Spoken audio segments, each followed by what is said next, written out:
성경 골로새서 1장 16절 말씀입니다. 만물이 다 그로 말미암고 그를 위하여 창조되었고, 누군가 당신은 왜 사십니까? 라고 묻는다면 무엇이라고 대답하시겠습니까? 사람들은 이 문제에 대해 대답을 잘 하지 못합니다. 하나님의 자녀라고 하는 우리는 어떨까요? 당신은 왜 삽니까? 하는 문제에 답을 할 수 없는 것은 내가 주인공이기 때문입니다. 나는 앞으로 무엇을 해야 할까? 나의 꿈은 무엇이고 나의 야망은 무엇인가? 등등 모든 것이 나에게서 시작하여 나에게서 마치기 때문입니다.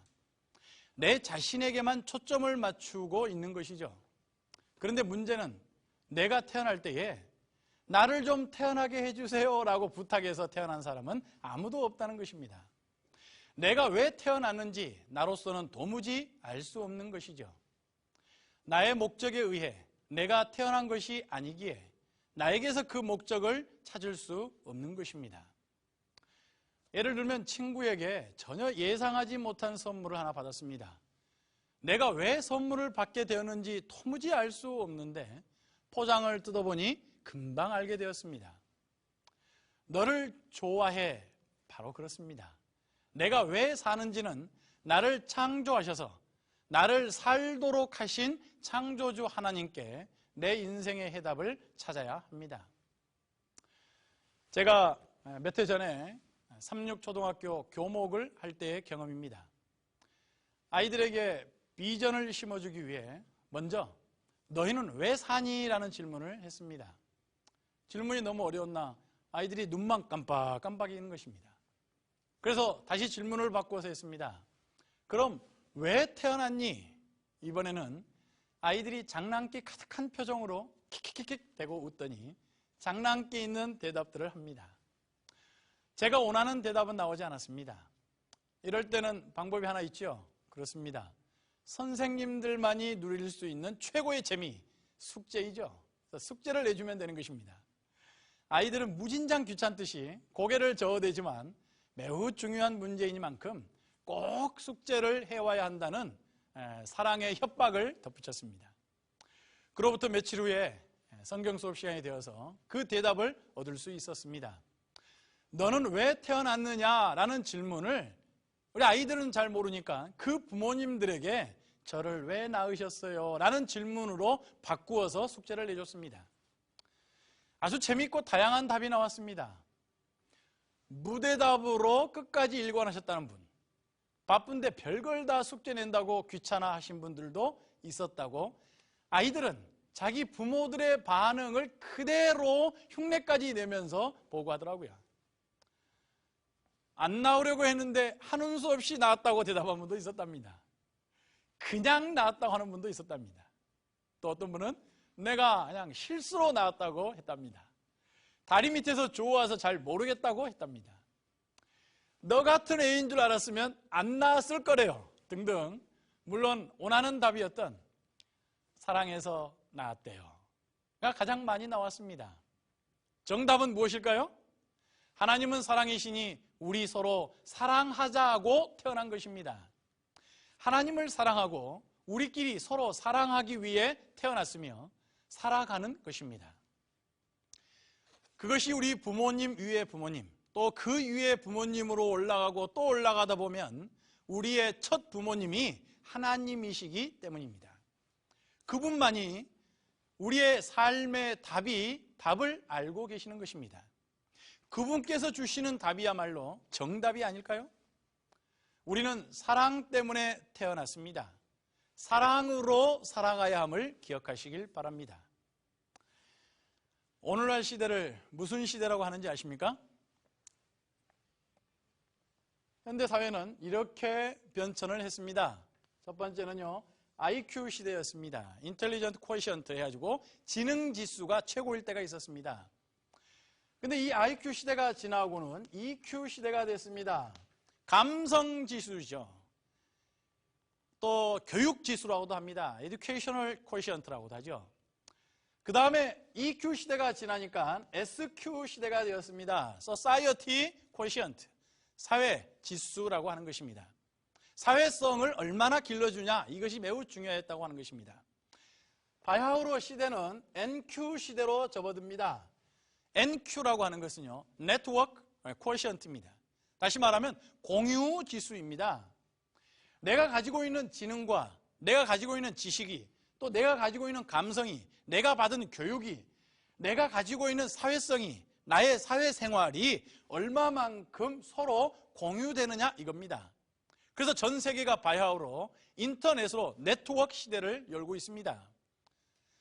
인터넷이라고 하는, 네트워크라고 하는 그 말이 모든 사람들을 서로 공유하게 한 것입니다. 내가 얼마만큼 내가 가지고 있는 것을 다른 사람과 공유할 수 있느냐가 이 사회의 중요한 지수가 되고 있다고 하는 것입니다. 바야흐로 NQ 시대는 무슨 시대로 접어들고 있는지 아십니까? 네, 유머 쿼티언트라고 하는 HQ 시대로 접어들고 있습니다. 다시 말해, 나의 IQ와 EQ, SQ, NQ를 얼마만큼 잘 표현하느냐가 중요하게 여겨지는 시대에 살고 있다는 것입니다. 우리는 이 HQ에 주목하셔야 합니다. 이스라엘 백성에게 기쁨을 빼앗아 가시는 것이 심판이었습니다. 백성에게 기쁨을 회복시켜 주시는 것이 회복이요 구원입니다. 기쁨을 소유할 뿐 아니라 그 기쁨을 표현하는 시대가 된 것입니다. 어느 회사나 조직의 최고 경영자를 우리는 CEO라고 부릅니다. CEO라고 부르죠. 최고 경영자. 그런데 이 E라고 하는 단어가 원래는 executive입니다. 다시 말하면 경영자, 중역이라고 하는 뜻이죠. 그런데 바야흐로 이 가운데 자인 E가 entertainment라고 하는 단어로 바뀌었다고 하는 것입니다. 엔터테인먼트는 여러분 다 알다시피 뭡니까? 연애, 오락 이런 뜻입니다. 엔터테인먼트, 다시 말하면 연애 오락으로서의 리더, 다시 말하면 모든 조직원과 그룹원들에게 그들에게 네가 더해 라고 지시하는 리더가 아니라 그들에게 기쁨과 즐거움과 낙을 가져다 줄 수 있는 리더라고 하는 것입니다. 웃음하면 떠오르는 동물이 하나 있습니다. 그 동물은 다름 아닌 펭귄입니다. 요리 봐고 저리 봐도 웃게 되죠. 펭귄은 연구할 재미와 가치가 있었는지 2007년도에는 최고의 동물 다큐멘터리 영화로 세계 베스트 영화로 뽑혔습니다. 펭귄을 해부해 보면 하체가 꽤 길답니다. 아주 늘씬한 허리와 몸매의 골격 구조를 가지고 있답니다. 그런데 이 펭귄이 왜 그렇게 갸우뚱갸우뚱 걷는 것일까요? 그의 골격 구조는 결코 그렇게 갸우뚱갸우뚱 걷지 않게 되어 있는데도 왜 그렇게 걸을까요? 정확한 이유는 모릅니다만 한번 웃겨보려고 그러는 것은 아닐지 상상해보며 한 번 더 웃게 됩니다. 그러나 아마도 사람들에게 웃음을 선사하려고 그렇게 걸을 수 있다고 하는 것입니다. 한 가지 더. 펭귄은 조류일까요? 어류일까요? 네, 조류입니다. 새이죠, 새. 근데 새이면서 왜 어류처럼 바닷속을 헤엄치며 살아갈까요? 그것은 조류에서는 자신이 아무리 노력해도 하늘을 나는 베스트가 될 수 없는 것을 일찌감치 알게 되었습니다. 그래서 이 펭귄은 베스트가 되기를 포기하고 일찌감치 온리가 되고자 새이면서 바닷속을 날게 된 것입니다. 우리는 그런 상상을 하면서 펭귄을 생각하면 더 한 번 웃게 되는 것입니다. 사랑할 때 항상 기억하십시오. 사랑은 베스트를 만들어내는 것이 아니라 온리를 만들어내는 것입니다. 내가 베스트라서 나를 사랑하시는 게 아니고 내가 온리이기 때문에 하나님께서는 우리를 사랑하시는 것입니다. 하나님께서는 성경을 통해 인류의 히스토리를 온통 러브 스토리로 바꾸어 놓으셨습니다. 창세기 1장 26절로 27절 말씀에 하나님이 가라사대 우리의 형상을 따라 우리의 모양대로 우리가 사람을 만들고 하나님이 자기 형상 곧 하나님의 형상대로 사람을 창조하시되, 이 말씀에서 하나님의 속성, 하나님의 이미지는 무엇일까요? 우리의 속성이 하나님의 속성과 다른 것처럼 보여지고 느껴진다면 그것이 바로 죄요, 죄의 결과입니다.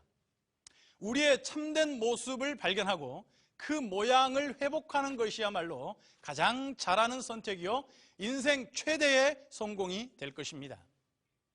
하나님의 속성은 사랑이십니다. 우리를 창조하신 이유도 사랑입니다. 죄와 상관없이 우리를 버리지 못하시는 것도 사랑 때문입니다. 우리를 십자가로 구원하신 것도 사랑입니다. 우리를 다시 데리러 오시겠다고 하는 재림의 약속도 모두 하나님의 속성인 사랑 때문입니다. 하나님은 사랑이십니다. 아멘이십니까? 네. 하나님은 사랑이십니다. 여러 성품 가운데 하나가 아니고 하나님은 사랑이십니다. 하나님은 사랑이십니다. 그렇죠? 하나님은 사랑이세요. 하나님께서는 우주에 하나님의 그 사랑을, 하나님의 사랑을 공의와 자비로 표현하셨습니다. 그런데 이것에 이의를 제기한 사단이 하늘에서 반역하게 되었습니다. 그래서 땅으로 내어 쫓김을 당했죠. 그 사단에게 그만 인류는 동조하고 말았습니다. 그래서 하나님께서는 인류를 위해 다시 한번 하나님의 자비와 공의의 기별, 속성을 드러내셨는데 그것이 바로 우리에게 복음이요 율법이 된 것입니다. 하나님의 공의의 사랑은 율법으로, 하나님의 자비의 사랑은 복음으로 우리에게 전해진 것입니다. 하나님의 율법과 복음은 구체적으로 십계명과 십자가에서 완성됩니다. 십계명과 십자가는 하나님의 사랑의 완성인 것입니다. 십계명은 참 계명을, 참 경배를 우리에게 표현하도록 가르쳐 주셨습니다. 그리고 십자가는 참 용서가 무엇인지를 우리에게 가르쳐 주셨습니다. 그래서 우리는 이제 순종과 믿음으로 하나님께 사랑을 화답할 수 있는 것입니다. 이 화답을 요한계시록에서는 이렇게 표현합니다. 요한계시록 14장 13절 말씀, 성도들의 인내가 여기 있나니 저희는 하나님의 계명과 예수 믿음을 지키는 자니라. 하나님의 계명은 하나님의 공의요 율법이요 십계명으로서 우리로 하여금 참 경배에 순종하게 하는 것입니다. 예수 믿음은 하나님의 자비요 복음이요 십자가로서 우리로 하여금 오직 믿음으로 말미암아 구원함을 이루게 한 것입니다. 이 모든 것은 하나님은 사랑이심을 증거하는 표현인 것이며 우리끼리도 서로 사랑하되 제대로 잘 표현하며 살아가라는 하나님의 계시입니다. 그렇다면 이 순종과 믿음은 하나님은 사랑이시니 우리가 서로 사랑하자라고 하는 우리의 사랑입니다. 우리의 사랑입니다. 하나님은 사랑이시니 우리가 서로 사랑하자, 순종과 믿음의 모습으로 하나님의 사랑을 보답하자. 그래서 우리가 서로 사랑하자라고 하는 것이죠. 그런데 요한계시록 14장 13절에 하나님의 계명과 예수 믿음을 이야기하면서요, 성도들의 인내가 여기 있다라고 말씀하셨습니다. 다시 말하면 인내라고 하는 것은 훈련을 요합니다. 사랑의 훈련을 받자는 것입니다. 만물 중에 가장 오랜 시간 동안 교육받는 존재는 사람 외에는 없습니다. 평생 교육을 넘어서 영원 교육은 사랑인 것입니다. 사랑뿐입니다. 어느 날 정말 눈에 넣어도 아깝지 않을 아이를 종아리를 때렸습니다. 그리고 나서 종아리를 때리고 난 며칠 후에 너무너무 며칠 전에 이 아이의 종아리를 때린 것이 마음에 남아서 아이의 눈을 쳐다보면서 안아주면서 속삭였습니다. 아빠는 내가 정말 훌륭한 사람이 될 거라고 믿는다. 그리고 너를 무지무지 사랑한다는 것도 잊지 말거라. 알았지? 그때에 아빠의 품에 안겨 있는 이 아이가 아빠의 귀에다 대고 속삭입니다. 아빠, 며칠 전에 제 종아리를 때린 일 때문에 그러세요? 괜찮아요.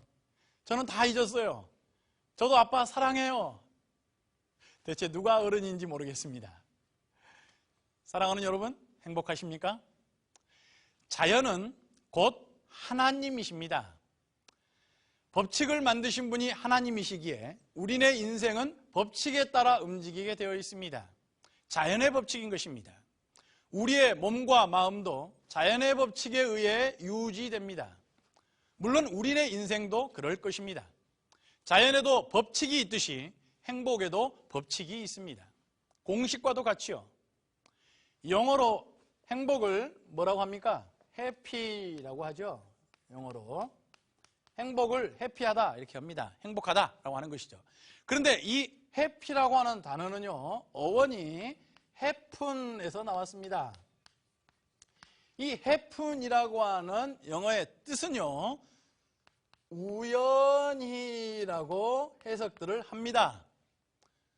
하지만 또 다른 해석이 하나 있는데 그것은 자연이라고 하는 것입니다. 똑같은 행복이지만 한 사람은 우연히 찾아왔다고 그러고 한 사람은 자연이 찾아왔다고 하는 것입니다. 우연이라고 해석하지 아니하고 자연이라고 해석하는 이유가 뭘까요? 우리의 행복이 그저 우연히 찾아왔다고 하는 것은 우리에게 너무나도 실망감을 가져다 줍니다. 다시 말하면 어쩌다가 마주친 사랑이 우리의 사랑이라고 한다면 우리는 온통 우연히 살다가 우연히 죽는다고 생각하는 것입니다. 우리의 인생을, 우리의 삶을 그 우연에다가 맡길 수는 없는 것입니다. 우리 가족들과 동료들과의 만남이 우연히 만들어진 관계일까요? 아닙니다. 결코 아닙니다. 우리들의 관계와 만남은 자연의 법칙에 따른 자연의 현상입니다. 자연스럽게 만나 이루어진 사랑인 것입니다. 요즘은 우연히 만났으니까 헤어지는 것도 우연에다가 맡기는 사람들이 있습니다. 사랑은 우리의 가장 자연스러운 인생을 가져다 주는 것입니다. 다시 말하면 부자연스러워진 우리의 몸과 마음을 자연스러운 몸과 마음으로 바꾸어 주는 것입니다. 건강과 행복은 우연히 찾아오는 게 아닙니다. 내 몸과 마음이 가장 자연스러울 때에 찾아오는 선물입니다. 행복은 내가 가장 자연스러울 때, 행복은 가장 내가 적당히 적절하게 알맞게 어울릴 때에 찾아오는 것입니다. 치료는 어떻게 내가 노력하면 이루어질 수 있겠지만 결코 우리에게 치유는 최대한 자연스러울 때에 이루어진다고 하는 것입니다. 나는 자연인이다 라고 하는 CF를 본 적이 있습니다. 사랑하는 성도들이시여, 우리의 삶이 자연스럽게 될 때에 하나님은 사랑이시니 우리가 서로 사랑하자라고 하는 놀라운 사랑의 법칙이 내 삶의 법칙이 될 것입니다. 신앙은 우리네 인생을 자연스러운 인생으로 바꾸어 줍니다. 하나님을 신뢰하고 섬기며 사는 신앙의 삶을 부자연스럽게 생각하지 마십시오. 가장 자연스럽고 알맞고 적당한 삶의 모습이요, 행복한 인생으로 가는 가장 자연스러운 선택이 되시길 바랍니다. 그것이 바로 사랑의 힘이요, 사랑의 원자탄이요, 사랑의 기적입니다. 신명기 33장 29절 말씀입니다. 이스라엘이여, 너는 행복한 사람이로다. 여호와의 구원을 너같이 얻은 백성이 누구냐? 그는 너를 돕는 방패시요 내 영광의 칼이시로다. 아담과 하와가 하나님께 범죄한 후 첫 번째로 한 것은 하나님으로부터 숨는 것이었습니다. 죄인들이 하는 최후의 행동도 하나님으로부터 숨는 것입니다. 범죄 후에 고작 한다는 것이 무화과 남은 잎으로 자신의 벌거벗음을 가리는 데 급급했습니다.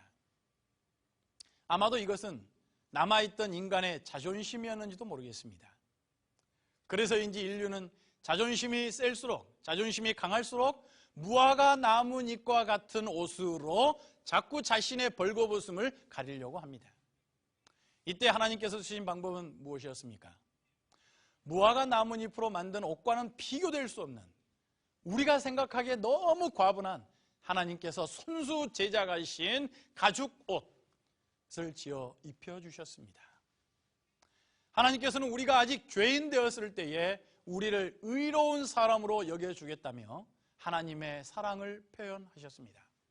우리는 이것을 신학적 용어로 칭의라고 합니다.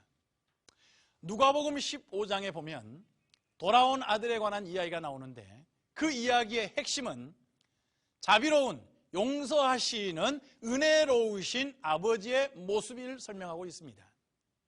누가복음 15장 20절 22절 말씀입니다. 이에 일어나서 아버지께 돌아가니라. 아직도 상거가 먼데 아버지가 저를 보고 측은히 여겨 달려가 목을 안고 입을 맞추니 아들이 가로되, 아버지여, 내가 하늘과 아버지께 죄를 얻었사오니 지금부터는 아버지의 아들이라 일컬음을 감당치 못하겠나이다 하나. 아버지는 종들에게 이르되 제일 좋은 옷을 내어다가 입히고 손에 가락지를 끼우고 발에 신을 신기우라. 며 아버지의 품으로 돌아온 아들에게 입을 맞추고 옷을 바꿔 입혀주시는 그것이 바로 사랑의 힘입니다.